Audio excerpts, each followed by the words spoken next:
یہ ہم پہنچ گئے ہیں مسجد گھیر قندھار کے سامنے۔ اس کو تمام ناموں سے لوگ یہاں جانتے ہیں مقامی۔ کچھ لوگ اس کو سونی مسجد بھی کہا کرتے تھے،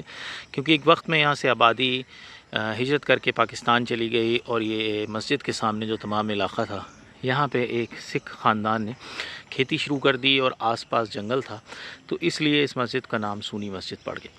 ابھی اندر چل کے دکھائیں گے۔ اس مسجد کی ایک خاص بات یہ ہے کہ یہاں پہ بھی روہیلوں کے دور کے ایک قدیم بزرگ آرام فرما ہے۔ ان کا پورا نام تو کتابوں میں نہیں ملتا، لیکن وہ حضرت آخوند کے نام سے، کیونکہ آخوند پشتو زبان کا لفظ ہے جو ایک ماسٹر یا ٹیچر کے لیے یا بزرگوں کے لیے استعمال ہوتا ہے، تو حضرت آخوند کے نام سے وہ معروف رہے لوگوں میں۔ اور ان کی پرانی مزار جو کہ لکھوری اینٹ کی بنی ہوئی تھی، اس کو ابھی حال فی الحال میں ہی لوگوں نے کافی خستہ حالت میں تھی، دوبارہ سے مرمت کرا کے بنا دیا۔ دوسرا ایک خوبصورت تاریخی ورثہ یہاں پہ ہے حافظ رحمت خان کی والدہ مریم زمانی خان، جو یہاں پہ آرام فرما رہی ہیں،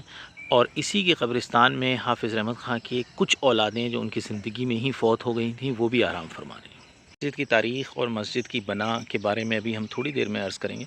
لیکن یہ کچھ پرانی تعمیرات کے آثار اس مسجد کی فصیلوں میں آج بھی بچے ہیں۔ جیسے کہ آپ دیکھ سکتے ہیں کہ حصہ یہاں گرا پڑا ہوا ہے، اور یہ سامنے لاکھوری اینٹ صاف دیکھنے میں آ سکتی ہے، اور ساتھ میں اس کے سرخی چونا یا مٹی کی وہ پرانی تعمیرات یا طرز عمل۔ قبرستان کی یہ باؤنڈری میں بھی لاکھوری دیکھی جا سکتی ہے، جس کے حالات کافی خراب ہو چکے ہیں، لیکن کافی حد تک مسجد کی بنا کئی بار ہوئی ہے، اور 2 یا 3 بار اس کی تعمیرات ہوئی ہیں۔ جو مسجد سے ملے قبرستان کی ہے، یہاں سبزہ اتنا زیادہ ہے کہ اندر جا کے پوری طریقے سے لاکھوری دکھانا مشکل ہے، لیکن کافی حد تک کچھ آثار باقی ہیں۔ یہ یہاں دیکھیں، یہاں بہت اچھے سے دیکھا جا سکتا ہے، جگہ با جگہ سے پیڑ اور سبزہ اس سے نکل کے آ گیا، لیکن یہ سب تعمیرات وہی ہیں جو پرانی 250 سال قدیم تھیں۔ باقی جگہ تو نئی تعمیرات ہو گئی ہیں، لیکن کچھ جگہ پرانی تعمیرات کے آثار ابھی بھی معلوم ہیں۔ چلیں مسجد کے اندر چلتے ہیں اور وہ قبرستان ایکسپلور کرتے ہیں جہاں حافظ رحمت خان کی والدہ آرام فرما رہی ہیں۔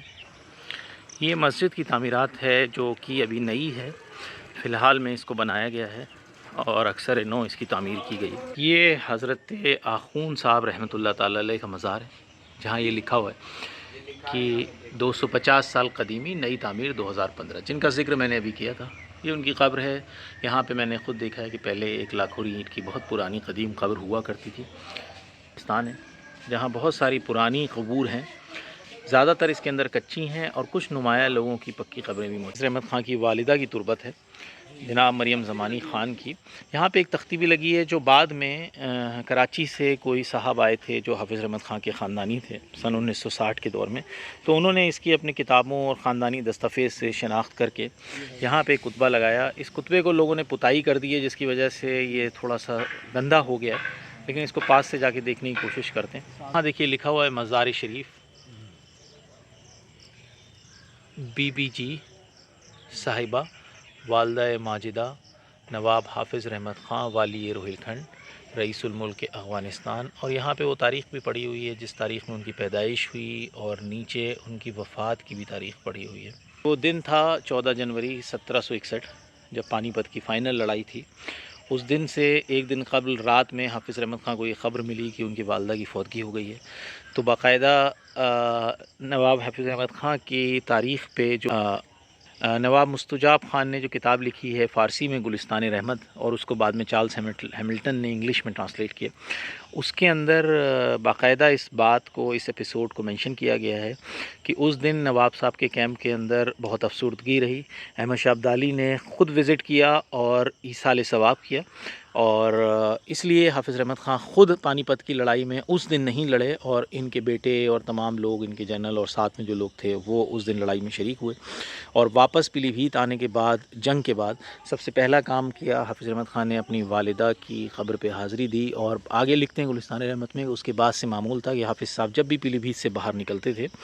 تو پھر واپس آ کر سب سے پہلے اپنی والدہ کی قبر شریف یا مزار پہ آ کے حاضری دیتے تھے اور ان کے لیے ایصال ثواب کیا کرتے تھے۔ اچھا، یہ پیچھے ایک بڑا مزار ہے، یہ کسی صوفی بزرگ کا ہے جو کہا جاتا ہے کہ حافظ رحمت خاں کی والدہ کے پیر و مرشد تھے۔ اب یہ افغانستان سے آئے تھے کہ خیبر پختون سے آئے تھے، آخون تھے یا سادات تھے، اس سب کی بہت زیادہ معلومات نہیں ہے، لیکن یہ اکثر لوگ جو ہیں خیبر پختون اور مردان کے علاقے کے ہی رہنے والے تھے۔ حافظ رحمت خاں خود بڑیچ قبیلے کے تھے، لیکن اس وقت یہاں پہ یوسف زئی اور گل زئی اور لودھی اور تمام جو قبیلے پٹھانوں کے ہیں، اس تمام قبیلوں کے لوگ یہاں آ کے آباد ہو گئے تھے، کچھ روزگار کے سلسلے میں، کچھ فوج کی بھرتی کے سلسلے میں، کچھ ذریعہ معاش کے سلسلے میں۔ اچھا، یہ ایک تربت ہے جو وہ بیٹے ہیں حافظ رحمت خاں کے جو بہت کم عمری میں فوت ہو گئے تھے۔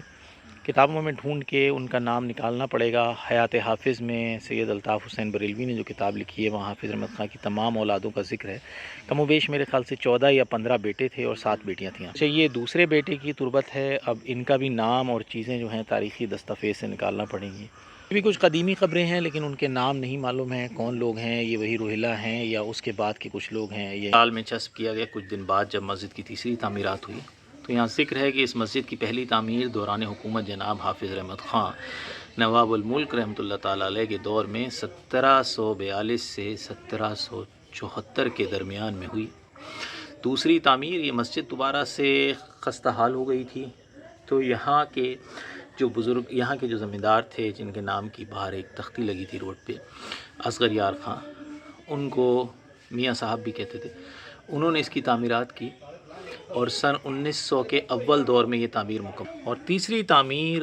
چندوئی اور شہر پیلی بھیت کے رہنے والے لوگوں کے تعاون سے سن 1994 اور 95 کے درمیان شروع ہوئی، اور صحن میں جو ماربل ہے اس کو لگوانے کے تمام اصراف برائے ایصال ثواب فرزانہ خاتون بنت حاجی عتیق احمد کے خرچے سے ہوا، اور یہ بمطابق تاریخ 2012 کے آس پاس اس کو کیا گیا۔ مسجد کا خوبصورت صحن ہے جو اب اکثر نو تعمیر کر دیا گیا ہے، پہلے یہ پورا کنگیا اینٹ پہ مبنی تھا، اور یہ وہ نئی عمارت ہے جو پوری طریقے سے پرانی عمارت کے اوپر ہی دوبارہ نئے طرز عمل کے ساتھ بنائی گئی ہے۔ ہمارے دوست ہیں سید ناظم صاحب، تو عرض کر رہے ہیں کہ یہاں مسجد کے الٹے ہاتھ میں، الٹے دست کی طرف ایک پرانی قدیم تربت بنی ہوئی تھی جنہیں میاں جی کے نام سے جانتے تھے۔ یہ بھی مسجد کے خادموں میں ایک بزرگ تھے جیسے حضرت آخون میاں ہیں، اور بعد میں لوگوں نے اس کے اوپر یہ ایک حفاظت کے طور پہ ایک چبوترا بنوا دیا۔ اور یہ کچھ پرانی تعمیرات جو سن 1900 میں ہوئی تھیں اس کے اوپر دوبارہ سے ان میناروں کو درست کیا گیا ہے۔ دیکھ رہے ہیں پیچھے مینار کا جو بیس ہے، یہ سن 1901 یا 1902 میں جو نئی بڑی اینٹ آئی تھی اس سے بنایا گیا ہے، اور قریب سے زوم کر کے دیکھ سکتے ہیں اس کو، اور وہ پرانا بڑا موٹا کالم ہے، اس کو بعد میں درست کیا گیا اوپر کی طرف۔ یہ تعمیر جو ہے دوبارہ اکثر نو، یا کہہ سکتے ہیں اس کو دوبارہ سے مرمت کیا گیا ہے آپ کو، اور اس کے یہاں کے مقامی لوگ ہیں۔